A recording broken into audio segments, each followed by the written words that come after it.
Hola, buenos días. Bien, explicaré al final.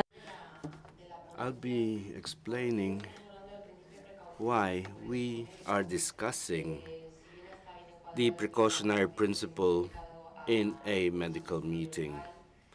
I think the legal aspects are interesting, and it is necessary also to emphasize that the law, as the previous speaker has said, is important. How diseases can be recognized through court sentences. So let's go step by step. Firstly,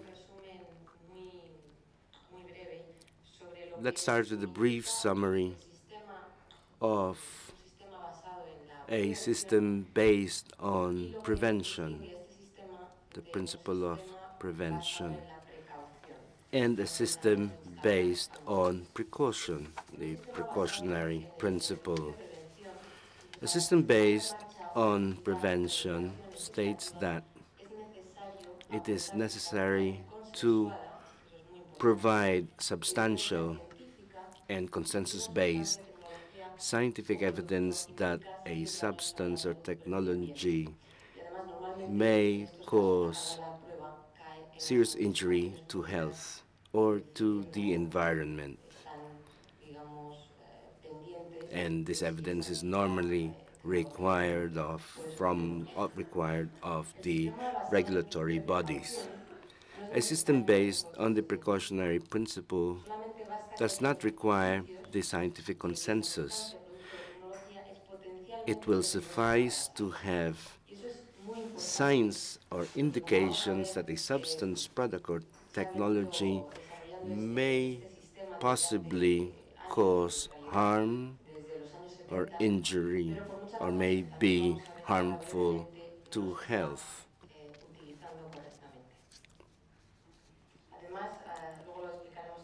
Later on, I will also mention and explain this later on that the responsibility of proving that substance, product, or technology is safe, this burden falls on the proponent of the activity or the producer of the product.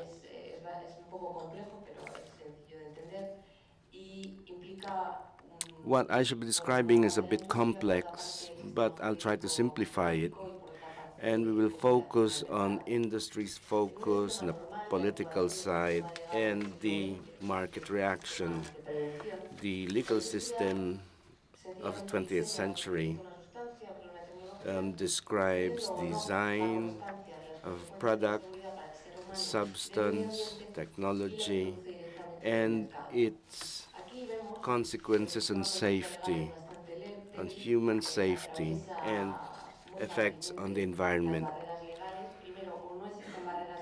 There may be no legal barriers for the substances, products, or technologies, such as the case of asbestos, for instance, lead, X-ray, benzene, etc. We'll show you the list later on, but it's a long list. Or the existing barriers may not be sufficiently stringent enough. There are no legal tools nor mechanisms that require the proponents of the activity or the producer of the product to demonstrate that they are not harmful.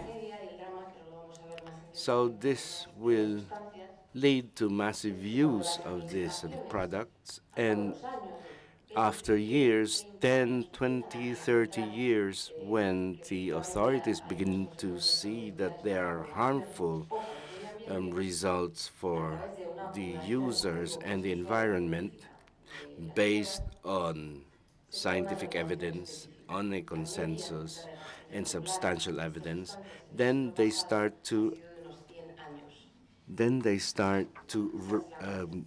put out regulations on that product. There are products that took more than 100 years or even up to 150 years to get a regulation on that product out. Here you have the milestones PCBs were synthesized for the first time in 1881. In 1899, we had the first evidence, scientific evidence, that PCBs maintain may be a health risk. And, uh, and in 1929, they started producing and commercializing this product as an isolation material. That was 30 years after it was first synthesized. And because also it's fireproof or flame retarding effect. So this was used massively in transformers and other electronic systems or equipment.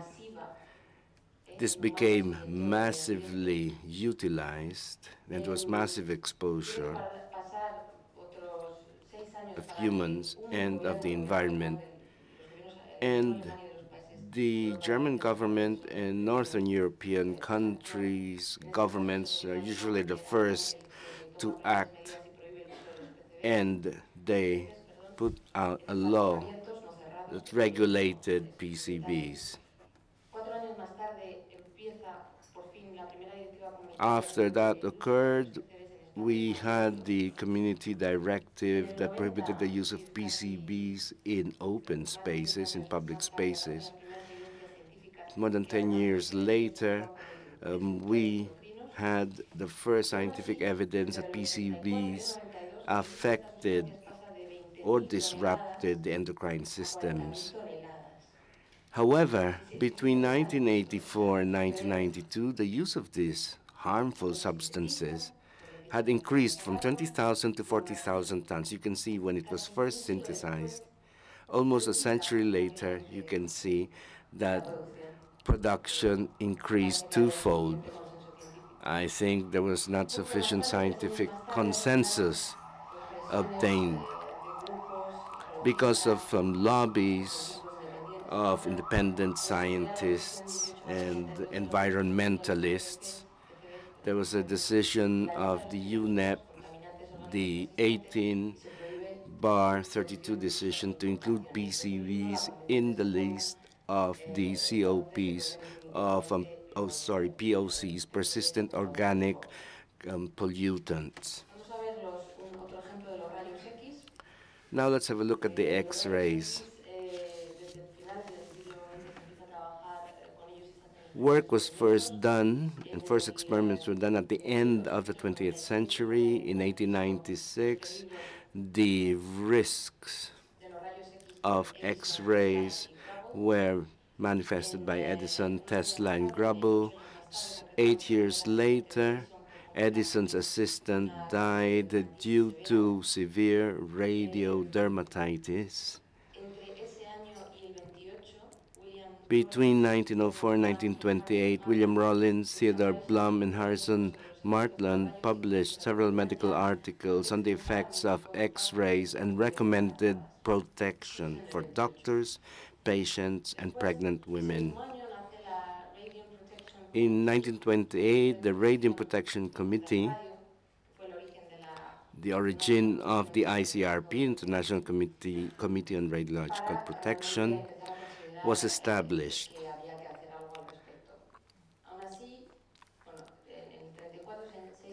6 years later, Caldwell and Russ reported 200 deaths of radiologists due to radiation-induced cancer. Really, the first alarms did not get the legal system to establish sufficient measures for protection. In 1949, the ICRP established that there is no X-ray dose that can establish the appearance of radiation-induced cancer. As the previous speaker said, and on many occasions, direct relationship on the number, on the amount of formaldehyde, for instance, to produce MCS, how much asbestos. Well, we know the amount of asbestos exposure that will produce that can produce these diseases, and how much EMF or EHS would be necessary to produce these diseases. That cause-effect relationship and the amounts and volumes are difficult to establish. And in pregnant women, in 1958, Alice Stewart's confirmed that small amounts of X-rays in women, pregnant women exposed to small amounts of X-rays can produce leukemia in their children. This was not accepted until 22 years later, and the occupational exposure had been established uh, at 20 millisieverts per year.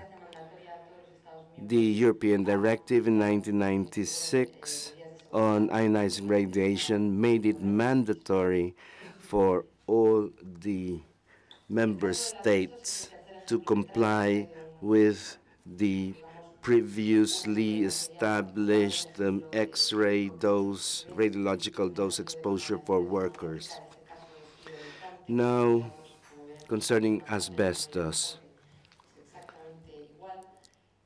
we will see later on that in regard to ionizing and non-ionizing radiation, we have the same events. In 1898, Lucy Dean, an occupational inspector in the factories, warned against the risks that might be caused by exposure to asbestos dust in residents. In 1918, insurance companies refused to provide coverage to workers that were exposed to asbestos and the injuries they had sustained. So decided not to provide this coverage because they feared that asbestos might cause cancer. In 1930, Meriwether report established that 60% of these workers, Rockdale workers, had asbestosis. From 1935 to 1949, numerous cases of cancer in workers exposed to asbestos were seen. In 1929, control strategies were established. Some of these controls ignored the cases of workers that had asbestosis or had died already.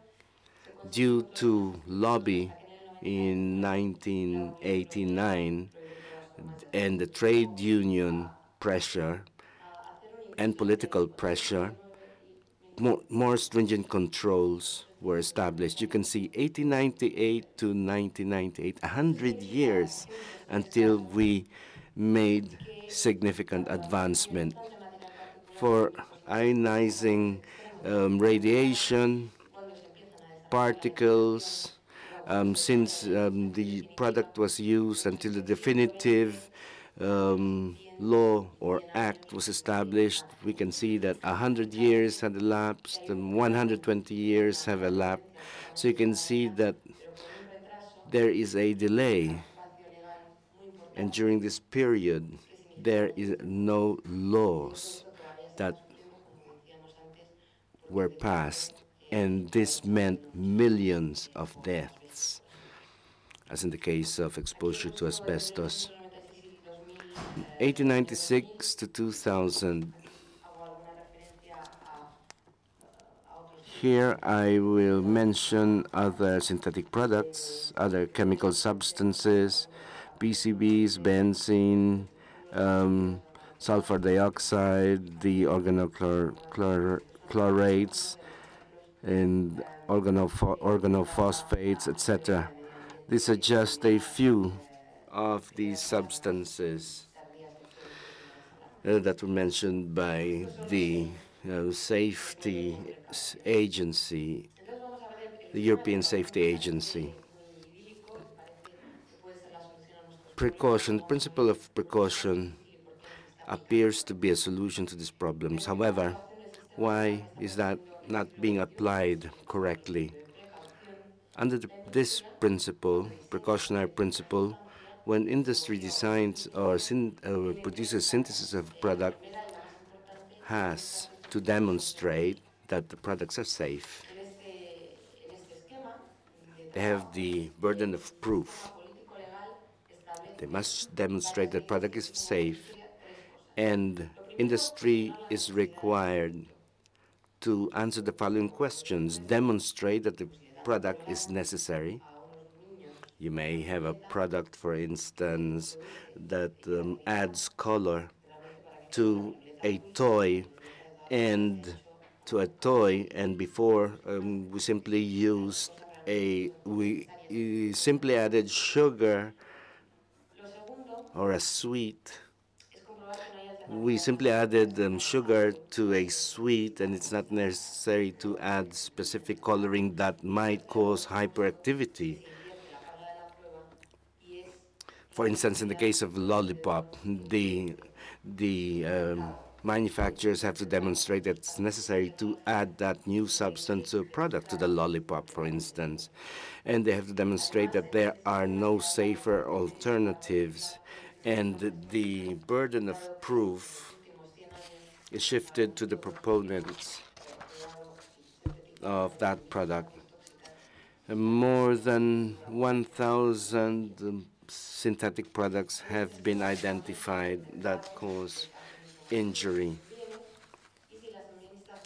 But there has been massive use of these products, and following massive use, if administration or public authorities observe harmful consequences on people's health and on the environment, then they start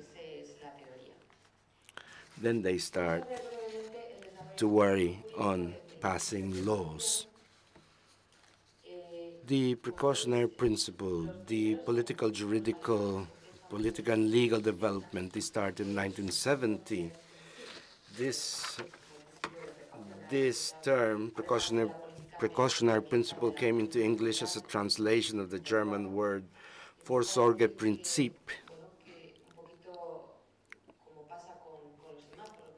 Just like the traffic lights, people say, why do we have to wait for 3 or 4 accidents to occur at that crossing?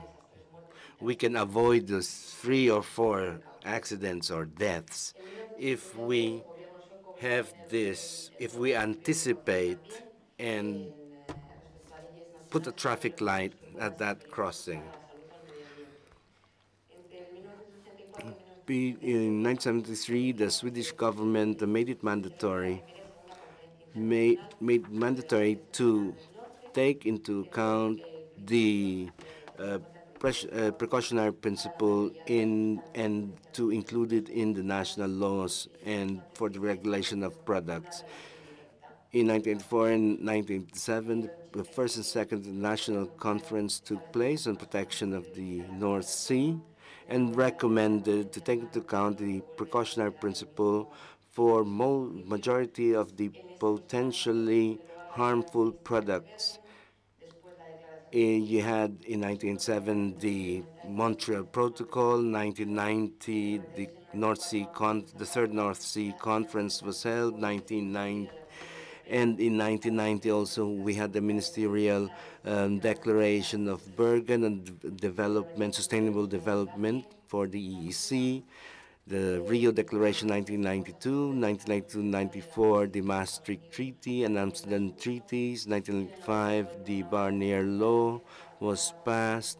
We had the Council on the Sustainable Development of the U.S. presidency. 1999 also this was mentioned, the program of action in favor of science, and this was approved at the World Science Conference in Budapest in 2000. We had the Cartagena Conference on biodiversity, and however, this principle has not yet been applied here. I think it's necessary to look at the puzzle from our individual standpoints. The reasons behind the current situation and how we can collaborate in achieving a safer environment. I'll give you an example of what occurred in the United States when there is a threat of irreversible harm. The lack of hard, substantial scientific proof cannot be utilized as a reason. On the contrary, one should take the anticipatory action. Anticipatory action is emphasized, and that is a definition of precautionary principle. Precautionary principle warrants a definition of risk because the precautionary principle is based on the existence of risk or possible risk. For instance, 4G technology for mobile phones, it's necessary to have 2,000 telephone station, mobile station antennas for the area of Getafe. According to the American government, Carter's government, it was established that one death per million is not acceptable. It's not acceptable. So a single death makes that unacceptable. I don't know whether it's right or wrong, but it's a political decision. And later, it no longer was based on an area municipality or in 10 blocks, for instance, where the technology can be applied, where the antennas can be established. And later on, we had another political decision. Reagan decided that 1 per 1,000 would suffice. This was reduced to 1 to 100 if you have 10 people for each floor. And we say, we're going to put an antenna here in this building, and they do not put a time or specified time period either. Between next year and the next 10 years, one person might die because this antenna might fall on that person.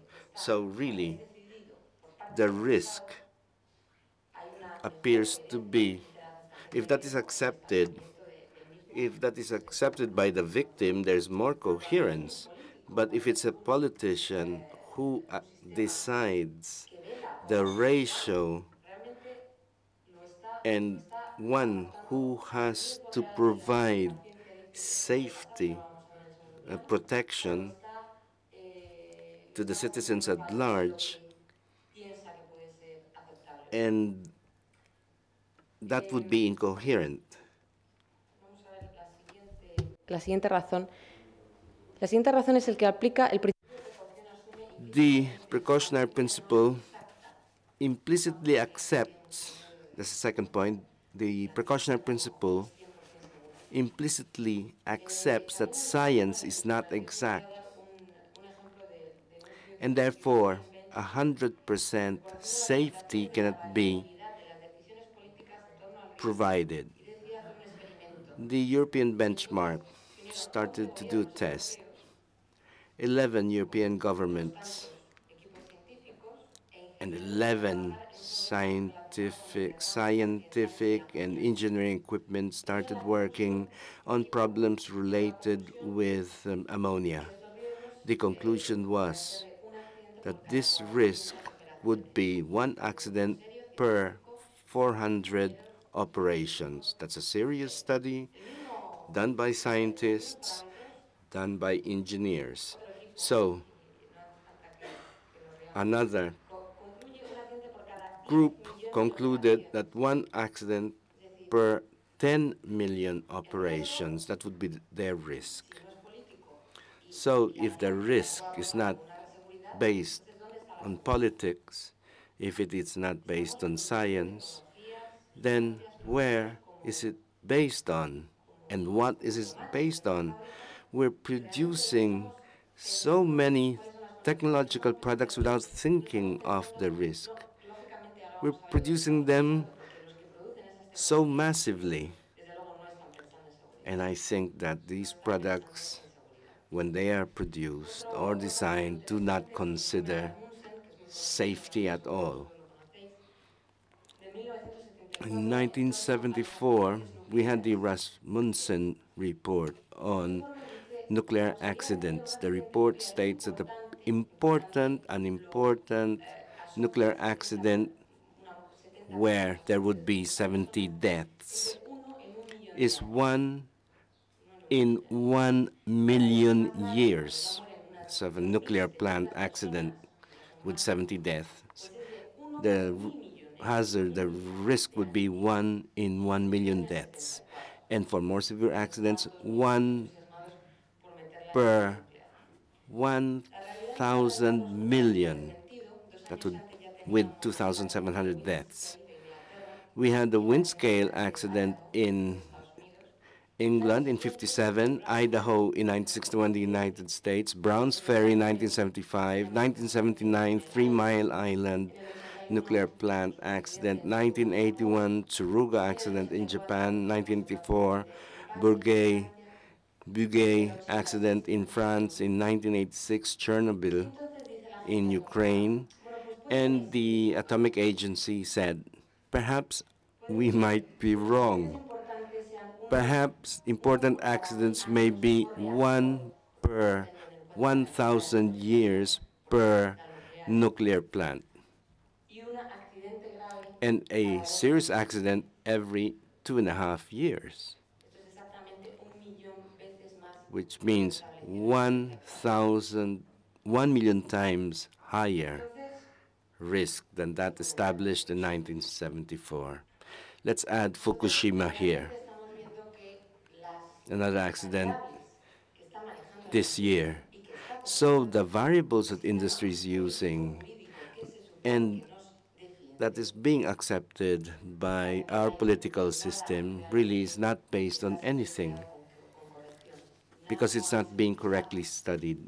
There is practically no security in practically none of the technological products that have been put out in the market.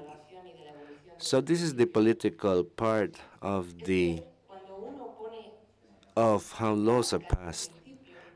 If this principle is put into practice, if it is put into practice, it will show that current society does not exist, nor is there transparency, nor do we have systems of surveillance to provide safe security to the society at large. Concerning the strategies,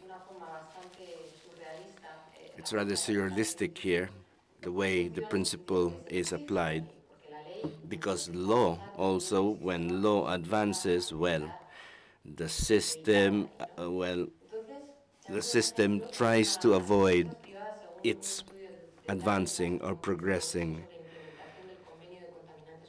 Here we have the contamination or pollution treaty at this Congress that was held in the U.S. urban waste on urban waste. According to Daryl Luscombe, that according to Daryl Luscombe, these levels, the levels for that year that were cited, were between 30 and 50% higher than what was mentioned. And the incinerator, and they do not take into account also the contamination in the air, the chemical substances, the toxic material that is released following incineration. Those of us who live in Madrid, a few years ago, the European Union had fined contamination levels in Madrid, pollution levels in Madrid. It was very high. And in Madrid, in Madrid, the only action that was taken was to change the site where the data for pollution levels were obtained. Instead of using the measurement stations in the center of the city, they used the measurement stations outside the city, in the parks, in a greener area. So that's the only thing they did in Madrid, because they received a fine from the European Union because of the high pollution levels. And to solve that problem, to avoid more fines, they used as a basis for the measurement of pollution levels the different stations located outside of the center of the city. So all of the population, many people, depending on their values, really, have a major influence on what will happen to the rest of the population, you see. I think those that are responsible for decision making, what they do is just to put a band-aid instead of curing the wound, because they put cost before lives. People who criticize this position of administration are usually called anti-capitalist. And the products, technologies that are being developed and launched in the market are considered to be necessary to have uh, to have um, to have a cherry that is green to put in a vermouth. Really, how can you prove that that's necessary when cherries are naturally red? What is the need for changing the color of that cherry? So value, really, many of these products will have to answer the first question: what is the need for introducing that change that might be damaging to health?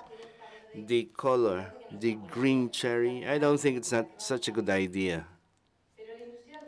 But the manufacturers say, now you will have an added value if you have a green cherry, and with this nice music in the background, with this new technology, with the proper marketing campaign, we'll be able to sell that product, that your product will be distinct from the other products, and you'll be able to sell more products. That's what marketing people do, sell more. They do not give added value. So these are details, these are things that occur, and benefits versus risk, for instance. If we take more serious examples, the green and the red cherry, well, Maybe some people might not take that too seriously, but more serious examples, for instance, the nanoparticles, the new textile materials to prevent sweating, nanoparticles in the bottles, and in ketchup bottles, and the transgenic O cualquier tipo de tecnología 4G que transgenic yeast, for instance. What are the effects? Are they really necessary? Do they give added value? We have to look at that from the point of view of society. And then, after we've determined whether it provides added value or not, whether it gives added value or not, we will have to determine the cost of that added value. In the 90s, not so many years ago, a kilo of shrimp cost 2,000 to 2,500 pesetas. These large prawns, large shrimps. That was a lot of money. At that time, it's 10% of the wages of a bank employee, an average bank employee. And in 2011, it costs 6 to 12 euros, which is 1% of the average wages of a worker, of a bank employee. So, where does this money go? I have not converted euros to pesetas, but you can see 1% of the wages, what that amounts to. But how can that be possible? In 1990, a different type of fishing method was used. It's natural fishing. But in 2011, it is artificially produced. They are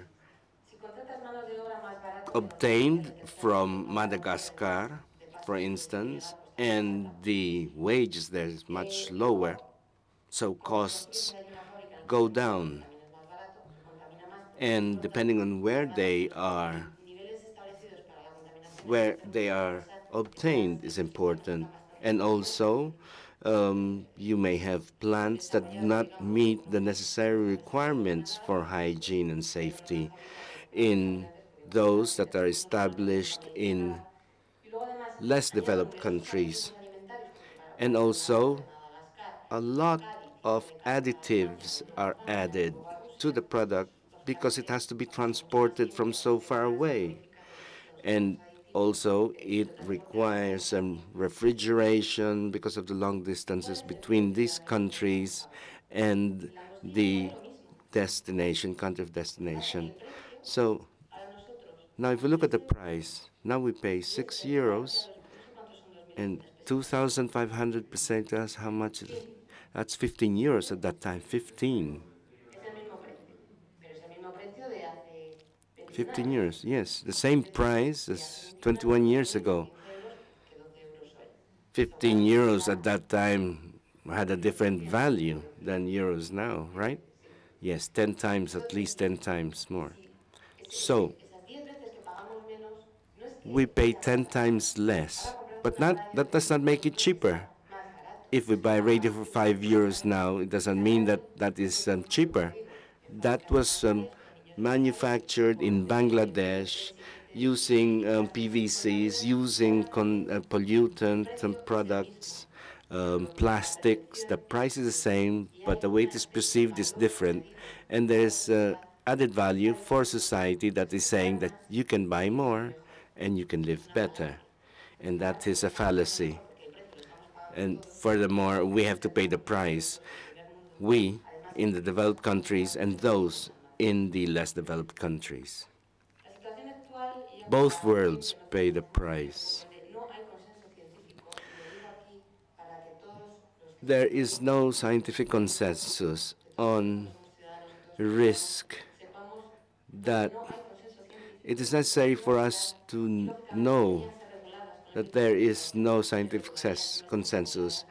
And although scientific consensus does not exist, these substances have to be regulated based on the principle of precaution. But to date, there are none. And I'm referring to non-ionizing radiation like mobile phones, wireless Wi-Fi, WiMAX 3G, 4G, mobile phone antennas, high tension power supply, cables, transformers. There are more than 100,000 synthetic chemical products in food, in hygiene products, cosmetics, drugs, etc. Entonces, un poco para resumir, después Briefly, de esta, esta última diapositiva, to summarize, entre 1895 y if 2000 between todo esto pareció 1896 and 2000 primero mal, we've seen that y things desde weren't done 2000 y 2011 correctly, se ha desarrollado todo esto between para mejorar 2000 la sostenibilidad de 2011, las this is redes what we pero se ha visto que en los developed últimos 10 años products tenemos available in the dos market over the opciones. past 10 years. If Que los that's the legisladores y los situation, then we have políticos two options. apliquen el principio de If precaución, legislators and esto politicians significaría que las apply sustancias y the tecnologías precautionary que estén principle, this reguladas means that substances, cambiaran su technologies, and other comportamiento products en el will have to 2050 be regulated, total or partially, o que no se by apliquen y 2050, esto nos lleva or a they will not 2050. apply it right now, and this will take us Tampoco pasa to nada, no, tampoco pasa nada. 2111.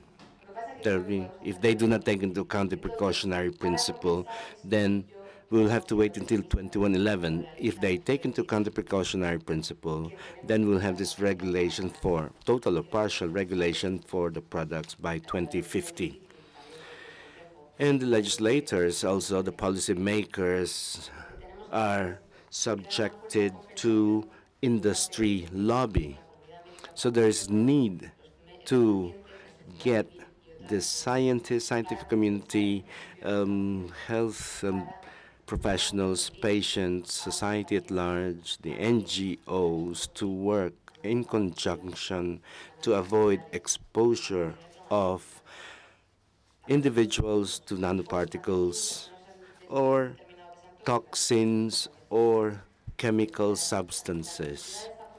It is necessary to act to create this united endeavor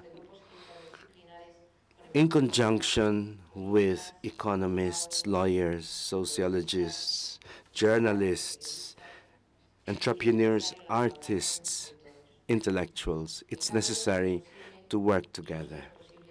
Change is not only possible, change is inevitable. Thank you.